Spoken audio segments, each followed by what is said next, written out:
என்னடா இது பார்க்கவே வித்தியாசமா இருக்குன்னு நினைப்பீங்க. எல்லாருமே பூ வச்சு தான் மாலை செய்வாங்க. அதுல ஒரு சில பேர் பணத்தை வச்சு செய்வாங்க.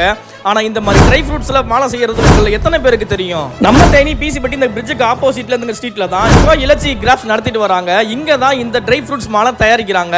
இந்த மாலை எதுக்கு தயாரிக்கிறாங்கன்னா, சாமி சிலைக்கு பூ மாலைக்கு பதிலாக இந்த ட்ரை ஃப்ரூட்ஸ் மாலையை பயன்படுத்துறாங்க.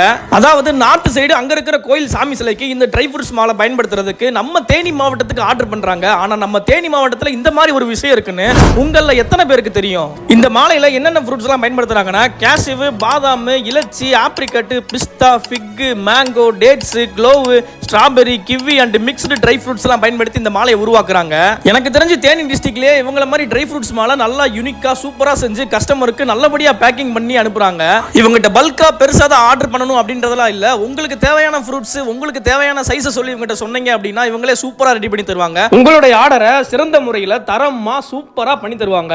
அப்புறம் ஃப்ரெண்ட்ஸ், நம்ம தேனிலையும் இந்த மாதிரி ஒரு விஷயம் பண்றாங்க தெரியாது நினைச்சீங்கன்னா தெரிஞ்சுக்கோங்க. மற்றவங்க தெரியப்படுறதுக்கு ஷேர் பண்ணுங்க. ஸோ இதே மாதிரி தேனியோட அப்டேட்டுக்கு நம்ம சேனலை மறக்காம ஃபாலோ பண்ணிக்கோங்க.